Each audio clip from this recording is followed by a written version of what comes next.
போனீங்க, 4 மணி நேரமாக நீங்கள் வந்து சந்திச்சு வச்சுருக்கீங்க. ஏதாவது முக்கியமான முடிவு எடுக்கப்பட்டதா?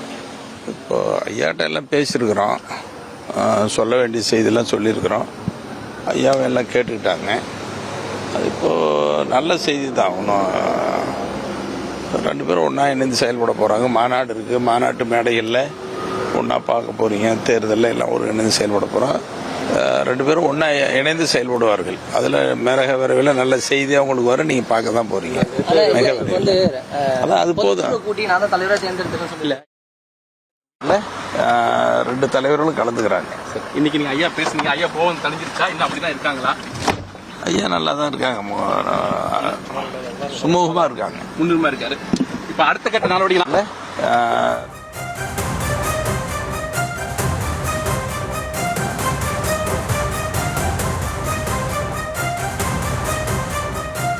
வணக்கம். பாமகவில் தலைவர் பதவி தொடர்பாக கடந்த 2 நாட்களாக குழப்பங்கள் நீடித்து வந்த நிலையில் அக்கட்சியின் தலைவர் அன்புமணி ராமதாஸ் தற்போது விளக்கம் அறிக்கை ஒன்றை வெளியிட்டிருக்கின்றார். விரிவாக அதில் குறிப்பிட்டிருக்கிறார். அந்த அறிக்கையினுடைய தொடக்கத்திலேயே அவர் குறிப்பிட்டிருக்க வாசகம் அப்படியே படிக்கிறேன். மருத்துவர் ஐயா அவர்களுக்கு புகழ் சேர்க்கக்கூடிய வகையில் பாமகவை தொடர்ந்து வழிநடத்தி செல்வேன் என்று அவர் குறிப்பிட்டிருக்கிறார்.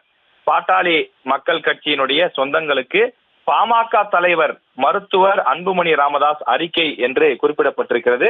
அவர் தான் தலைவர், தான் பொதுக்குழுவால் நியமிக்கப்பட்ட, பொதுக்குழுவால் தேர்ந்தெடுக்கப்பட்ட தலைவர் என்று அவர் குறிப்பிட்டிருக்கிறார். பாமக எதற்காக உருவாக்கப்பட்டதோ அதற்காக நான் பாடுபடுவேன். பாமகவினுடைய சட்டதிட்ட விதிகளின்படி பொதுக்குழு உறுப்பினர்கள் தான் அந்த கட்சியினுடைய தலைவரை தேர்ந்தெடுக்க முடியும்.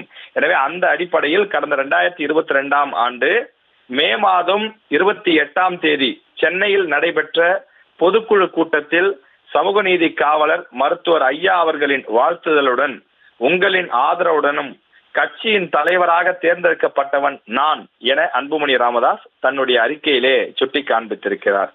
அதை இந்திய தேர்தல் ஆணையமும் அங்கீகரித்திருக்கிறது என்று குறிப்பிட்டிருக்கும் அவர், கட்சியின் தலைவராக நான் முறைப்படி பொதுக்குழு உறுப்பினர்களால் தேர்ந்தெடுக்கப்பட்டு அதை தேர்தல் ஆணையமும் அங்கீகரித்திருக்கக்கூடிய நிலையில் பாட்டாளி மக்கள் கட்சியின் தலைவராக நானே தொடர்ந்து செயல்படுவேன் என்று அன்புமணி உறுதிபட தெரிவித்திருக்கிறார்.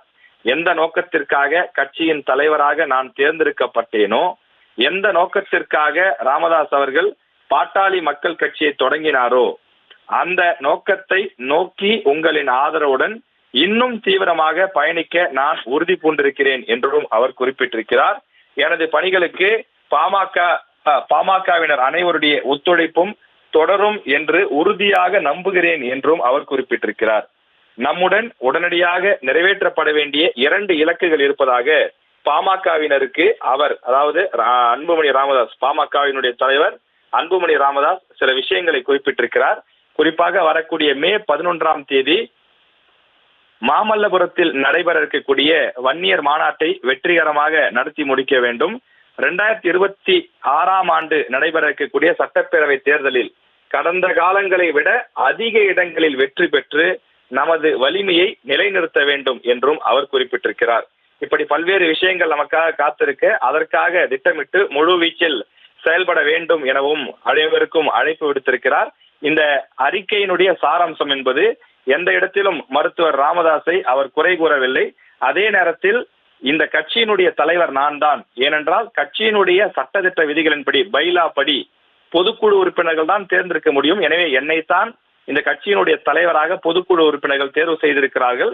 நான் தான் இந்த கட்சியின் தலைவராக தொடர்வேன் என்று அன்புமணி உறுதிபட தெரிவித்திருக்கிறார்.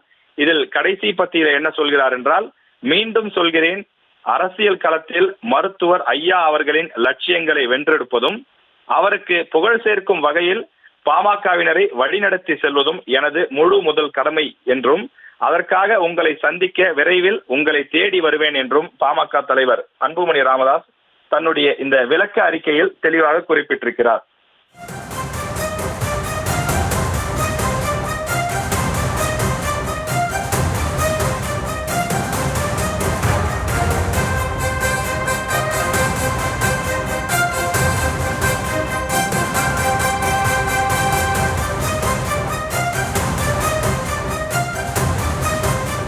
4 மணி நேரமாக நீங்கள் வந்து சந்திச்சு வச்சுருக்கீங்க. ஏதாவது முக்கியமான முடிவு எடுக்கப்பட்டதா? இப்போ ஐயாட்ட எல்லாம் பேசியிருக்கிறோம், சொல்ல வேண்டிய செய்தியெல்லாம் சொல்லியிருக்கிறோம். ஐயாவும் எல்லாம் கேட்டுக்கிட்டாங்க. அது இப்போது நல்ல செய்தி தான். ஒன்றும் 2 பேரும் ஒன்றா இணைந்து செயல்பட போகிறாங்க. மாநாடு இருக்குது, மாநாட்டு மேடைகளில் ஒன்றா பார்க்க போகிறீங்க. தேர்தலில் எல்லாம் ஒரு இணைந்து செயல்பட போகிறோம். 2 பேரும் ஒன்றா இணைந்து செயல்படுவார்கள். அதில் மிக விரைவில் நல்ல செய்தி அவங்களுக்கு வர நீங்கள் பார்க்க தான் போகிறீங்க. மிக விரைவில் அதான் அது போதும். கூட்டி நான் தான் தலைவராக தேர்ந்தெடுத்துக்கன்னு சொல்லி